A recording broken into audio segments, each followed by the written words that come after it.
할렐루야. 은혜의 때를 기다리는 믿음이라는 제목으로 하나님 말씀 증거하겠습니다. 우리가 살아가고 있는 이 세상에는 두 가지 절대적인 선으로 여겨지는 가치가 있습니다. 첫 번째는요, 더 빨리라는 것입니다. 더 빨리. 두 번째는 더 많이입니다. 더 빨리, 더 많이. 더 빨리 무언가를 이룬 사람, 더 많이 무언가를 가진 사람. 세상은 그런 사람들에게 박수를 치고 또 주목합니다. 우리가 신문에서 종종 누군가가 최연소로 무언가를 해냈다. 그러면 그것에 대해서 주목하고 박수를 치죠. 세상은 그런 사람들을 높여줍니다. 또 누군가가 더 많이 무언가를 가졌다. 매년마다 혹은 매달마다 누가 세계 최고의 부자이냐. 부호 순위를 매깁니다. 빌보드 차트에 누가 이름이 올라갔느냐. 우리 한국에 BTS가 올라가면 또 박수를 치고, 손흥민 선수가 축구하면서 골을 많이 넣었다고 또 박수를 치고, 그렇게 더 빨리 더 많이 라고 하는 가치가 이 세상에서는 거의 절대적인 가치로, 선으로 여겨지고 있습니다. 그렇기 때문에 반대로 더 느리게 혹은 더 적게 뭔가를 이룬 분들은 상대적으로 박탈감을 느끼기도 하고 열등감을 느끼기도 하고 마음속에 어려움을 느끼기도 하는 것이 오늘날 우리가 살아가는 세상이라고 할 수가 있겠습니다. 내 친구들, 내 대학 동기들 혹은 내 직장 동기들은 다 이렇게 되어 있는데 왜 나는 이렇게 살고 있을까? 이렇게 비교하며 살아가는 사람이 참 많이 있다고 합니다. 한국에서 서로에 대한 이 비교에 대한 의식 때문에 서로 스트레스를 받고 또 그로 인해서 사회적인 문제가 일어나기도 하죠. 왜 내 자녀는 이것밖에 못하는데 내 자녀들 친구들은 저렇게 앞서가나, 이런 비교의식 때문에 엄친 딸, 엄친 이렇게 엄마 친구 딸, 이런 신조어가 생겨나기도 했습니다. 여러분 어떠신가요? 이런 생각을 한 번도 안 하고 사는 것은 사실 불가능합니다. 이미 우리가 살아가고 있는 세상이 이곳저곳에서 우리를 감싸안고 더 빨리 뭔가를 해야 된다고, 더 많이 뭔가를 가지고 이루어야 된다라고 우리에게 그렇게 설득하고 있기 때문입니다. 그렇기 때문에 여러분과 저는 직간접적으로 그런 세상의 가치에 영향을 받으며 지금도 살아가고 있습니다. 그런데 여러분, 성경은 그와는 반대의 이야기를 하고 있습니다. 성경은요, 모든 것에는 정한 때가 있다라고 말씀합니다. 더 빨리 가는 것이 중요한 것이 아니라 하나님이 정하신 그 때를 기다리고 또 그 때를 경험하고 그 하나님의 때에 우리가 순리대로 순종하며 사는 것이 필요하다라고 성경은 우리에게 가르치고 있습니다. 전도서 3장을 보면 이런 말씀이 있습니다. 범사에 기한이 있고 천하 만사가 다 때가 있나니 날 때가 있고 죽을 때가 있으며 심을 때가 있고 심은 것을 뽑을 때가 있다. 심은 것을 거둘 때가 있다. 이렇게 범사에 기한이 있고 천하 만사가 다 때가 있다. 때가 있다라는 것이에요. 갈라디아서 4장에 예수님께서 이 땅에 오시는 그 과정을 이렇게 표현합니다. 때가 참에 하나님이 그 아들을 보내사 여자에게서 나게 하시고, 때가 참에 하나님께서 아들을 보내셨다는 것이 하나님의 때가 있었다라고 하는 것입니다. 예수 그리스도께서 오시는 그 타이밍을, 그 시점을 하나님께서는 정하셨다라고 하는 것이에요. 정하셨다. 이사야서 61장에 보면 예수님의 이 사역을 예언하는 본문이죠. 이 본문을 누가가 나중에 인용하면서 예수님께서 이 자신의 사역을 선포하시는 그런 본문으로 기록이 되어 있습니다. 이 본문에 이렇게 표현되어 있어요. 61장 2절에 이사야서 여호와의 은혜의 해와 우리 하나님의 보복의 날을 선포하여 모든 슬픈 자를 위로하되 여호와의 은혜의 해, 은혜의 해, 타이밍이 있습니다. 은혜의 때가 있습니다. 또 우리 하나님의 보복의 날, the day of vengeance, 이 날이 있습니다. 이렇게 하나님께서 정하신 때, 타이밍이 존재한다는 것이에요. 우리가 1년을 지내보면 봄, 여름, 가을, 겨울이 있습니다. 우리가 아무리 그 봄, 여름, 가을, 겨울을 바꾸고 싶어도 바꿀 수 없어요. 봄이 오면 조금 옷을 가볍게 입을 수 있고, 여름이 오면 AC를 반드시 틀어야 되고, 또 겨울이 오면 히터를 틀 수밖에 없는 것이 우리의 삶의 양식입니다. 바꾸고자 해도 바꿀 수가 없다는 것이에요. 이것이 무엇을 의미할까요? 이미 우리가 살아가고 있는 이 삶 속에서 우리는 정해진 때를 인정하면서 살고 있다라고 하는 것입니다. 하루가 24시간인 것 우리가 바꿀 수 없습니다. 인정하고 삽니다. 1년이 365일인 것 우리가 바꿀 수 없어요. 인정하고 순응하고 삽니다. 자, 이렇게 우리가 우리의 삶 속에서도 사계절을 인정하고 또 24시간을 인정하고 1년 기한을 인정하는 것처럼, 인정하지 않을 수 없는 것처럼 하나님의 때, 은혜의 때를 인정하며 살아가는 것이 신앙인으로서의 마땅한 또 건강한 태도라고 하는 것입니다. 오늘 본문에 보면 이 에스더 8장 11절로 17절의 이 본문에는 유다 민족의 은혜의 때가 이르는 것을 우리는 확인할 수 있습니다. 하나님께서 이 유다 민족을 해방하기로 또 구원하시기로 작정하신 은혜의 때가 있었고, 마침내 그 은혜의 때가 이들에게 이르렀던 것이죠. 마침내 하나님의 은혜의 때는 이루고야 마는 것입니다. 저와 여러분에게 주님께서 오늘 본문을 통해서 말씀하시는 것이 있습니다. 바로 우리의 인생에도 하나님의 은혜의 때가 있다는 것입니다. 그리고 그 은혜의 때는 반드시 임한다라고 하는 것입니다. 주님께서 정하신 때가 있습니다. 정하신 기한이 있습니다. 그러므로 우리가 그 은혜의 때를 기다리며 사모하며 신실하게 이 하루를 살아가는 태도가 저와 여러분에게 필요하다라고 하는 것입니다. 우리 인생에 기쁠 때나 슬플 때나 또 부할 때나 가난할 때나 하나님의 은혜는 언제나 존재합니다. 언제나 존재합니다. 그런데 우리가 특별하게 정말 이 삶의 어떤 이슈를 또 기도 제목을 응답받아야 되고 또 해결받아야 될 때가 있죠. 그 은혜의 때가 때가 되면 임한다라고 하는 것이에요. 우리는 우리 마음속에 늘 그렇게 은혜의 때가 좀 우리에게 머물러 있었으면 하는 소망도 있을 수 있습니다. 매일이 기뻤으면, 매일이 행복했으면 하는 그런 마음도 우리에게는 있을 수 있습니다. 그런데 하나님께서 우리의 인생을 꼭 그렇게 만들어 놓지 않으신 또 특별한 이유가 있는 것 같습니다. 시편 기자가 고난이 내게 유익이었다. 이로 인하여 내가 주의 율례를 배우게 되었다. 라고 고백하는 것처럼 우리가 은혜의 때를 기다리면서 고난의 어두운 터널을 지나갈 때에 도리어 그 고난으로 말미암아 은혜가 되는 역사가 있습니다.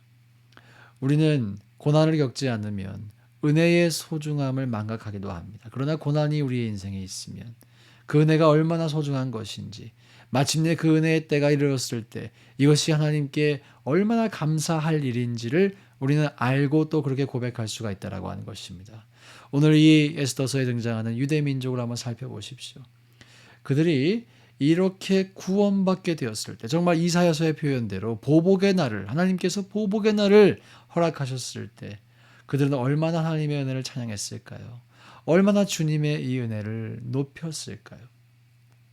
그리고 그들이 기억하고 있던 출애굽기의 모든 역사, 애굽에서의 모든 역사, 하나님께서 때가 참에 모세를 부르시고 때가 참에 출애굽을 시키시고 또 이 애굽 땅을 심판하시는 그 모든 여정을 이들은 기억만 할 것이 아니라 지금 자신의 삶에서 경험함으로써 하나님의 말씀에 대한 신뢰와 하나님의 인격에 대한 신뢰를 더욱더 할 수가 있었을 것입니다. 다른 말로 이들의 신앙이 성장할 수 있었을 것입니다.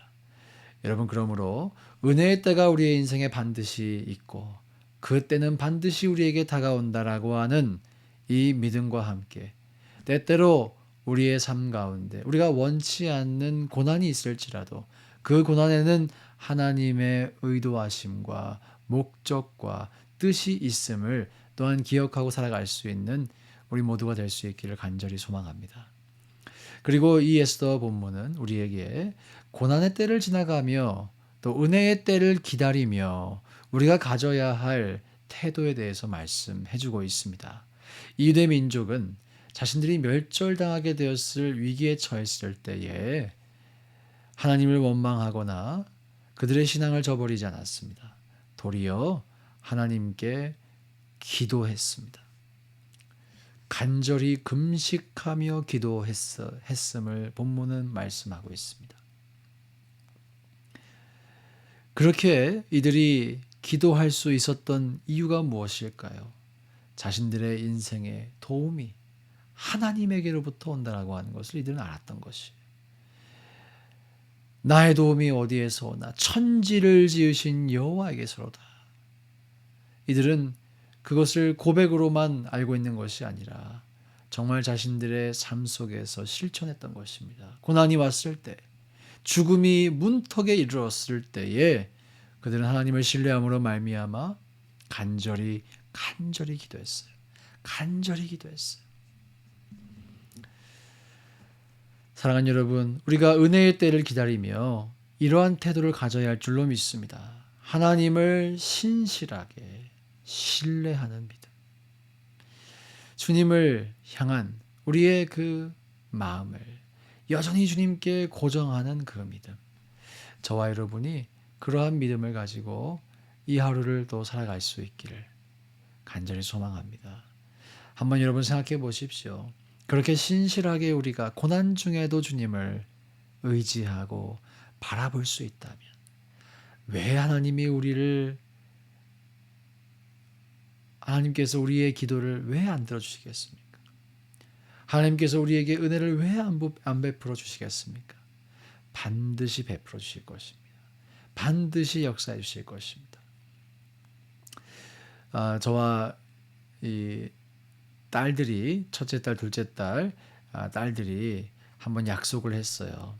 척이 치즈라고 하는 아이들이 이렇게 게임장 하는 이렇게 오락실 같은 것이 있습니다. 가면은 정해진 한 30분 시간 동안 이런저런 게임도 할 수 있고 아이들이 좀 좋아했어요. 하루는 저에게 그 척키 치즈를 데려가 달라고 그렇게 부탁을 했어요. 그래서 데려가겠노라고 제가 약속을 했습니다. 저희 둘째 딸이 이렇게 이제 물어보는 거예요. 언제 가냐고, 진짜 갈 거냐고, 왜 약속을 하고 안 지키냐고 계속해서 이제 저를 재촉하는 것입니다. 언제 가냐고, 내일 갈 거냐, 내일 모레 갈 거냐, 이번 주 토요일 날 갈 거냐. 둘째 딸이 이렇게 막 재촉을 했어요. 첫째 딸이 그 둘째 딸을 향해서 이렇게 말했어요. 아빠가 분명히 약속했으니까 갈 거라고. 그때가 언젠지 모르지만 갈 거라고. 첫째 딸이 믿음이 있었어요. 아빠의 말에 대한, 아빠의 약속에 대한 믿음이 있었어요. 제가 그 첫째 딸의 말을 듣고 그 다음날 바로 갔습니다. 이 믿음을 좌절시키면 안 되겠다. 나에 대한 이 신뢰를 내가 없애면 안 되겠다. 딸의 마음에 실망 주어서는 안 되겠구나. 이런 마음이 있었습니다. 여러분, 우리의 인생에 은혜의 때가 반드시 있습니다. 때로는 우리가 그때가 언제인지 몰라 답답할 때도 있습니다. 언제 나의 삶에는 해뜰 날이 오는가? 언제 우리의 자녀의 삶에는 성장이 오는가? 언제 우리의 가정에는, 언제 우리의 교회에는 이런 소망과 바람이 누구에게나 있습니다. 그런데 기억하십시오. 그 은혜의 때는 반드시 옵니다. 우리가 그리고 그 때를 꼭 알아야만 하는 것은 아닙니다. 왜냐하면 하나님께서 가장 좋은 때에 우리에게 그것을 허락하실 것이기 때문에 그 타이밍에 대한 주권도 하나님께 맡겨드리십시오. 하나님께서 가장 좋은 때에 하나님의 일을 행하신다라고 하는 이 믿음을 저와 여러분 가질 수 있기를 주의 이름으로 축원드립니다. 저와 여러분은 이 믿음을 충분히 가질 수 있습니다. 충분히 가질 수 있습니다. 왜냐고요? 이미 우리의 인생 가운데에 그러한 하나님의 은혜의 때를 우리는 한 번이 아닌 두 번이 아닌 수백 번 경험하며 살아왔기 때문입니다. 여러분, 은혜의 회복은 기억력의 회복에서 출발합니다. 이런 말씀 자주 드리죠. 한번 여러분의 인생을 되돌아보십시오. 여러분의 삶의 그 여정 가운데 하나님께서 때마다 시마다 베풀어 주신 그 은혜를 떠올려 보십시오. 한두 가지가 아닐 것입니다. 그래서 받은 복을 세어보아라 라고 표현하지 않습니까? 받은 복을 세어보아라.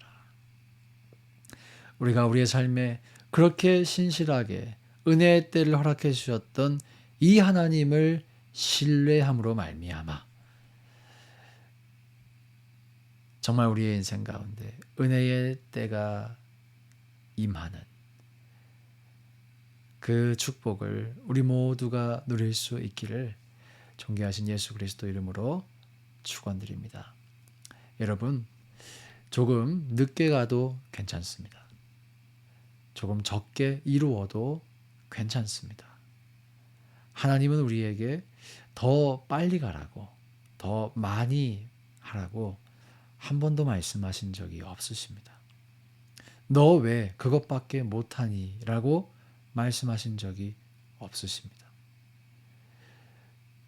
우리가 정말 관심을 가지고 주목해야 할 것은 정말 내가 하나님의 은혜의 때를 사모하며 사느냐인 것입니다.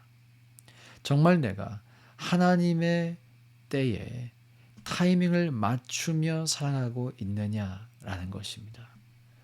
봄, 여름, 가을, 겨울 계절의 변화에 따라서 우리가 살아가는 것처럼 여러분, 우리의 인생 가운데 허락하신 영적인 봄, 여름, 가을, 겨울이 있습니다. 그 하나님의 은혜의 때를, 은혜의 시즌을 우리가 순리대로 순응하며 살아간다라면 그것이야말로 복된 인생이며 그것이야말로 하나님께서 우리에게 원하시는 인생이며 주님의 뜻이 우리의 삶 가운데 이루어지는 삶일 것입니다. 그러므로 여러분, 마음속에 평안함을 가지십시오. 이 세상의 소리, 너 왜 더 빨리 안 가냐고, 더 많이 안 하냐고, 그런 유혹에 넘어가지 마십시오. 그런 유혹은 우리의 영혼을 살찌우기보다는 피폐하게 만듭니다. 경쟁하게 만듭니다. 시기하게 만듭니다. 분노하게 만듭니다.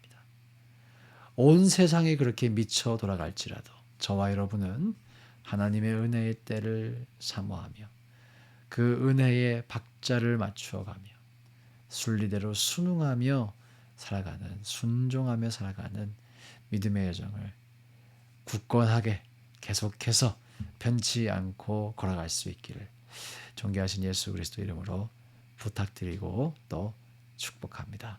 기도하겠습니다. 하나님 아버지, 감사합니다. 우리의 인생 가운데 하나님의 은혜의 때를 허락하심을 인하여 감사드립니다.